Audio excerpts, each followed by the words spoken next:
अस्सलामुअलैकुम नाजरीन। आज 3 दहाइयों बाद पाकिस्तान को वेस्ट इंडीज के खिलाफ वनडे सीरीज में शिकस्त हुई और आज का जो आखिरी वनडे सीरीज का था उसमें तो ऐसी इबरतनाक शिकस्त हुई 202 रन्स की कि दिल दहल गया। ये कैसी टीम है, ये कैसे बैटिंग है, ये कैसे बॉलर है कि जिन्हें अलिफ बे का भी नहीं पता कि किस टीम के खिलाफ कैसे प्लानिंग की जाती है। टॉस जीता और मैच इबरतनाक शिकस्त से हारे। ये कैसा है?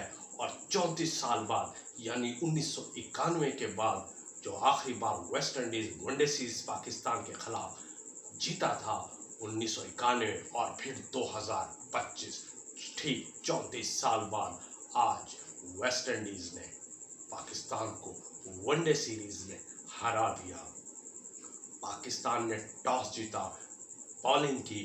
बॉलिंग भी क्या कि 40 ओवर तक पाकिस्तान के पास मैच कंट्रोल में था, लेकिन उस आखिरी 10 ओवर के बाद वो कंट्रोल को ही भुला बैठे और उस आखिरी ओवर में, आखिरी डेथ ओवर में, 10 ओवर में 119 रन्स पड़े। यानी कि जो बॉलर अच्छी बॉलिंग करा रहे थे वो डेथ ओवर में बॉलिंग कराना ही भूल गए।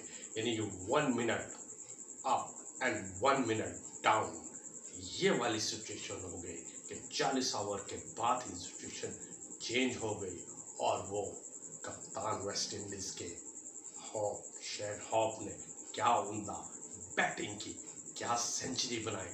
94 गेंदें, 120 रन्स और उनका भरपूर साथ दिया जो डेथ ओवर में यानी कि आखिरी 10 ओवर में तकरीबन 119 रन बने।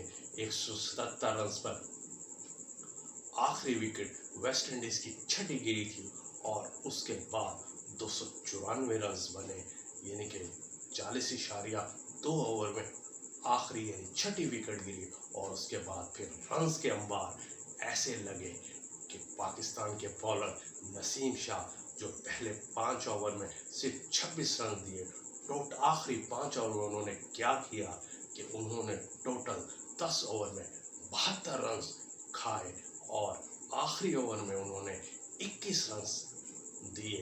ये इतनी बड़ी डेड है कि नसीम शाह 1 मिनट में अप हो जाते हैं और 1 मिनट में डाउन हो जाते हैं। ये मेरे अल्फाज नहीं है, ये इंग्लिश क्रिकेटर, इंग्लिश कप्तान नासिर हुसैन के है कि नसीम शाह को क्या हो जाता है 1 minute up and 1 minute down.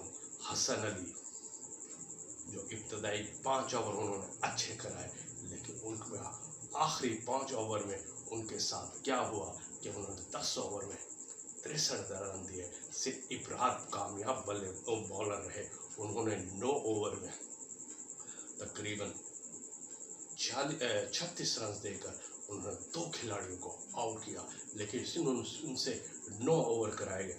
अब बैटिंग की, पाकिस्तान की बैटिंग की तरफ नजर दौड़ाते हैं। साइम अयूब 0, 3 गेंदें खेल के, अब्दुल्ला शफी 0, 8 गेंदें खेल के, रिजवान पहली गेंद पर बोल्ड हुए 0 रन, बाबर आजम 23 गेंदों पर 9 रन बना सके, सलमान अली आगा 30 रन बना सके, हसन नवाज ने 13 रन बनाए, हुसैन तलत 1 रन बना कर आउट हुए, Mohammad Nawaz not out 23 run, Naseem Shah 6 run 16 गेंदे, हसन अली 0, 3 गेंदें खेल सके।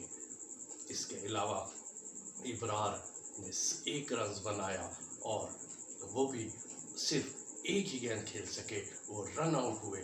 8 खिलाड़ी पाकिस्तान के डबल फिगर में दाखिल ना सके। 29.2 ओवर खेल सकी पूरी टीम और सिर्फ 92 रन बनाकर आउट हो गई। यानी कि 20 ओवर से पहले, 20 ओवर से ज़ायद, 20.4 ओवर से खेलने से पहले ही मैच को कभी 2 घंटे रहते थे कि मैच ही ख़त्म हो गया और पाकिस्तान 202 रन की इबरतनाक शिकस्त से हरा रहा। यहाँ पे बाबर आजम पूरी सीरीज़ में सिर्फ अगर उन्होंने देखा जाए तो पहले मैच में उन्होंने 23 रन बनाए, दूसरे मैच में 0 बनाया, तीसरे मैच में वो 9 रन बनाए, यानी कि उन्होंने टोटल 90 गेंदों पर 56 रन बनाए। तो रिजवान और बाबर का पिछला 1 जनवरी 2002 से 2024 से स्ट्राइक रेट सबसे कम है। रिजवान का अगर स्ट्राइक रेट देखा जाए तो वो 75.03 है। बाबर आजम का रेट देखा जाए स्ट्राइक रेट तो 78.88 है, यानी कि इस अगर बड़े बल्लेबाजों के रेशो से देखा जाए तो उनका स्ट्राइक रेट दुनिया के अच्छे बल्लेबाजों में सबसे कम तरीन है। यहाँ सैलिस की जितनी तारीफ की जाए कम है। उन्होंने 7.2 ओवर कराए, 18 रन दिए और 6 विकेटें हासिल की, और पूरी सीरीज में उन्होंने टोटल 10 विकेटें हासिल की। उनकी 18 रन में 6 विकेटें, तबाहकुन 6 विकेटें पाकिस्तान के बल्लेबाजी के तरखर्चे उड़ा दिए। और क्यों ना वेस्ट इंडीज वनडे सीरीज में विन करे, क्योंकि वेस्ट इंडीज बॉलिंग, बैटिंग और फील्डिंग तीनों शोबों में सीरीज में कामयाब रहा।